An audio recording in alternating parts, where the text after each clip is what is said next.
Afin de préserver l'intention artistique initiale de l'œuvre testée, le contenu qui va suivre est en 4K UHD HDR10. Le but étant de vous montrer les images HDR d'origine sans tone mapping.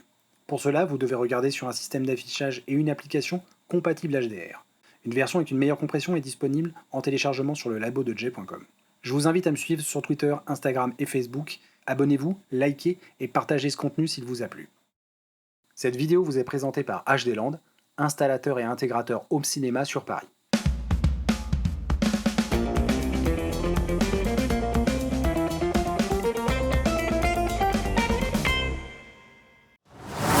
Bonjour à toutes et à tous et bienvenue dans ce test complet du Blu-ray Ultra HD 4K de Last Action Hero. Au programme, quelques mots sur le film, les détails techniques du master d'origine, les infos sur le disque et son contenu, l'analyse de l'image et la conclusion.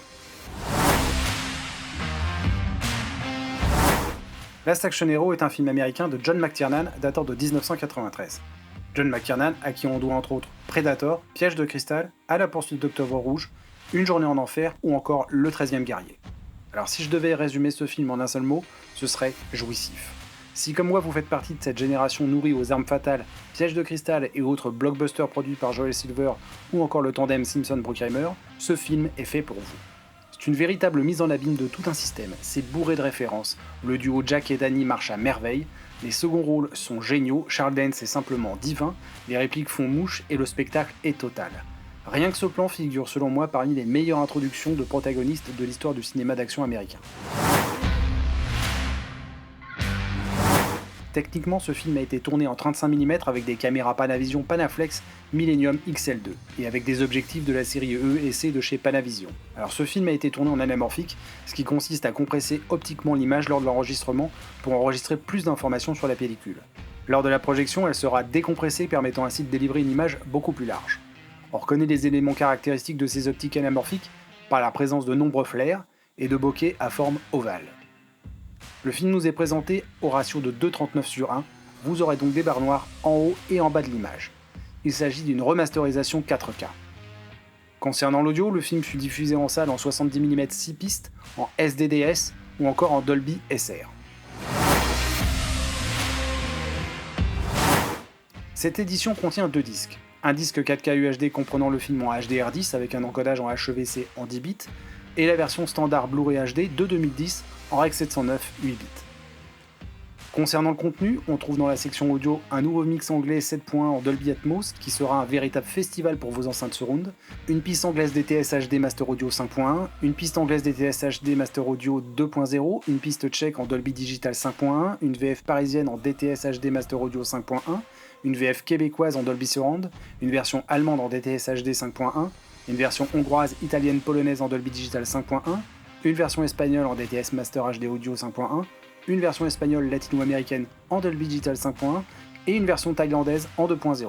Les sous-titres disponibles sont anglais, anglais pour sourds et malentendants, mandarin simplifié, mandarin traditionnel, tchèque, néerlandais, finnois, allemand, hongrois, italien, coréen, norvégien, polonais, espagnol, espagnol latino-américain, suédois et thaï.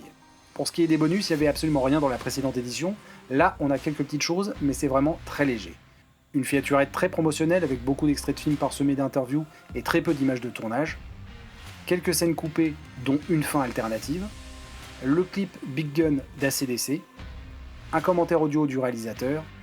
Et une bande-annonce. Pour ce qui est de l'interface, c'est très minimaliste. Là où on avait des extraits de films dans la précédente édition, on a ici le strict minimum syndical avec une image fixe. Last Action Hero nous est présenté en HDR10. Pas de HDR10+, ni de Dolby Vision. On va pas se mentir, le film a bénéficié d'une petite cour de jouvence qui était plutôt la bienvenue, tant l'édition précédente était plutôt très moyenne. Le nouveau scan 4K a été nettoyé avec grand soin, le grain très présent dans la version précédente est toujours là, mais beaucoup mieux géré grâce à une compression de très bonne qualité qui oscille entre 40 et 138 mégabits par seconde.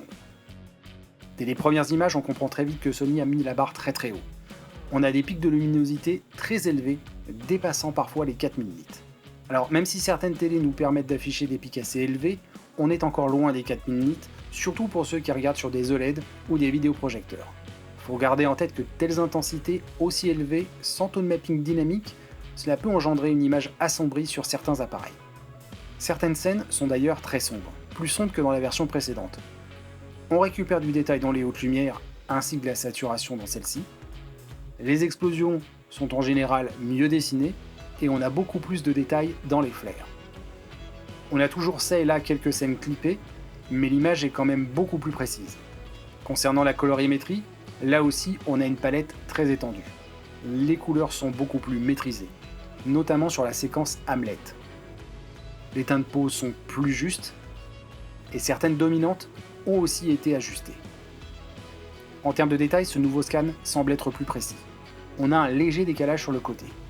On est sur de la pellicule, faut pas s'attendre à un piqué chirurgical, mais c'est tout de même mieux défini. Ce qui met parfois en lumière certains effets qui n'en avaient pas vraiment besoin, comme les prothèses de Ton Noonan, certaines incrustes, ou encore d'autres effets visuels de l'époque. En conclusion, cette édition propose un master image très réussi qui enterre définitivement la version précédente, une superbe piste Atmos uniquement en anglais, des faibles bonus mais qui ont le mérite d'exister, des menus un peu trop minimalistes, mais un steelbook absolument magnifique qui font de cette nouvelle édition un incontournable. Voilà, ce test est terminé, on se retrouve très bientôt pour de nouveaux tests, d'ici là portez-vous bien et je vous dis à très bientôt.